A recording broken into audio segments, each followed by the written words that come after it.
degmada Salaxley ayaa waxa laga dhagax dhigay dhismaha cusbitaalka qaaxada ee degmadaasi Salaxley ay yeelan doonto. Maayirka degmada Salaxley Maxamed Cabdi Haariye iyo sidoo kale guddida horumarinta ee deegaanka degmada Salaxley iyo xubno ka socday ururka haweenka Somaliland ee Denmark iyo sidoo kale hay'adda Candlelight ayaa si wada jira waxa ay u dhagax dhigeen dhismaha mashruuca cusbitaalka qaaxada ama TB-da ee degmada Salaxley kaas oo ay fulinayaan ururka haweenka Somaliland ee Denmark oo kaashanaya hay'adda DRC. Shukri Cabdilaahi Cali Weerar oo ka tirsan ururka haweenka Somaliland ee Denmark iyo sidoo kale Koos Axmed oo ka tirsan hay'adda Candlelight ee Somaliland ayaa ka warramay dhismaha mashruuca cusbitaalka TB-da ee degmada Salaxley oo la dhagax dhigay iyagoo sheegay inay ku faraxsan yihiin dhismaha mashruucaasi. magacaygu waa Shukri Cabdilaahi Cali Weerar waxaan ka socdaa ururka haweenka Somaliland ee Denmark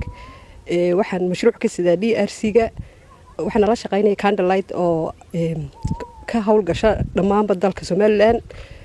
waxaan aad ugu faraxsanahay dhammaanba madaxda degmada Salaxley maayirka ugu horeeyo xoghayaha iyo qaybaha kala duwan farxaan iyo dhammaantiin aad iyo aad baa mahadsantiin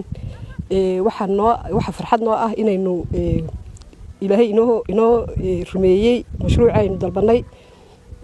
uu dhakhtarka Salaxley soo gudbiyay baahidiisa kaas oo ah 2 qol iyo 2 musqulood oo lagu baarayo TB-da oo lagu karantimaynayo dhulkiina waynu haysanaa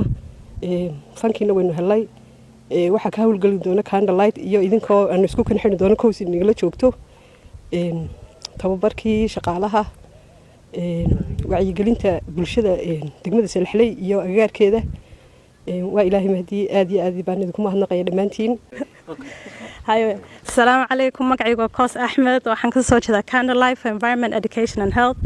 xaggan waxaan joogaa Salaxley waxaan la joogaa maasha Allah key stakeholderski Salaxley dhamasku ime waxaan aad ugu faraxsanahay inaan maanta Salaxley maanta oo waliba dhakhtarka oo aad u baahanin la lacag la geliyo hawl la geliyo la dhiso oo waliba xagga TV-ga aad ugu baahan caawimaad maanta aniga Candlelight represent garaynaya inaan ka soo qayb galo marka waxa weeyaan dhakhtarku kale wala duubay insha Allah aad baa lagu dadaalay wax badan way ka maqan tahay qof wala ma sha Allah maanta raba inuu ka qayb galo nala xidheed Candlelight la soo xidheed Women's Association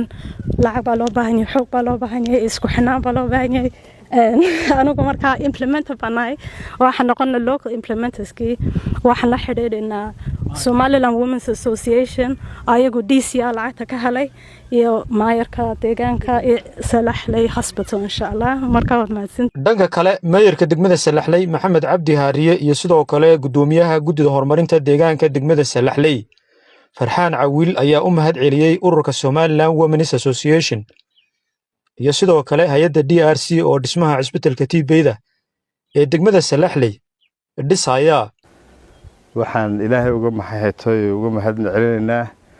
inaan maanta ilaahay nagu sugay meesha dhakhtarkii weynaa ee degmada Salaxley oo maanta lagu kordhinayo 2 qol yani qaybtii TB-da oo ka kooban 2 qol laba yani ward iyo suuriyadii oo ay daba socdaan trainingkii shaqaalaha iyo wacyigelintii ay daba socdaan waxaan halkan uga mahad celinayaa ururka haweenka Denmark Somaliland Association Denmark hay'adda DRC iyo hay'adda Candlelight oo intuba iska kaashaday in mashruucani uu hirgalo waxay aad baa mahadsantiin iyo agaasima Farxaan iyo cid kasto ka soo qayb qaadatay inay hawshan suurta gasho waxaan nagala jooga Koos oo ka socota Candlelight iyo Shukri oo ka socota Women's Association Denmark waxaan leeyahay waqtigaa u soo horteen halka timaadada Ilaahay miisaanka xasanaadkeeda ku daro annagu community ahaan oo maayirkeedii ahay diyaar baan insha Allah taala wixii annaga xaggayga inaan kala shaqeyno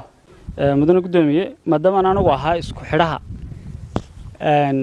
mashruucan ama aan xidhiidhinayay ururka hablaha haweenka Somaliland iyo localka waxaan aad ugu faraxsanahay hawshan oo tacab badan soo gelinay in maanta halkan la soo gaadho markii ugu horeysay rabadaantii ahayd markii aniga shukr baa la soo xidhiidhay marka shuruucan markay doonayeen inay xareeyaan baahiyaha degmada ee waxbarashada caafimaadka laga qaban karay weydiiyeen anna waxaan la soo xidhiidhay marka arrimaha waxaan hagaasimaa waxa arrimaha bulshada dawladda hoose u qabilsanaa intaan guddida maayirku magacaabin bahayd marka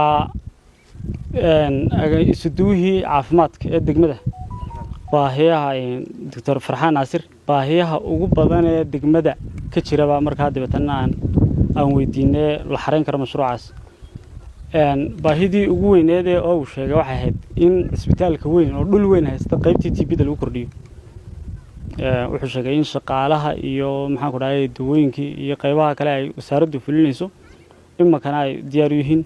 laakiin baahida ugu weyn ee qabanaytay dhismihii qaybta TB-da ku shaqeyn lahaa sidii baan ku hawlgalay dadka ugu badan mashruuca kala shaqeynayay baan ahaa ururka haweenka Somaliland Denmark oo shukri nagala joogto waxaan aad iyo aad ugu faraxsanahay maanta in mashruuc guuleystay oo dhismihii soo baxay waa qayb bilow ah kulli baaxadda magaalada koraysa marka la eego dhismayaal intan ka badan bay u baahan tahay laakiin qaybtii lagu bilaabi lahaa oo ay dhismahaas hortaagneed ayaa maanta inoo bilaabmaya marka aad iyo aad baan ugu faraxsanahay Mawlid Maxamed Siciid warbaahinta qaranka degmada Salaxley.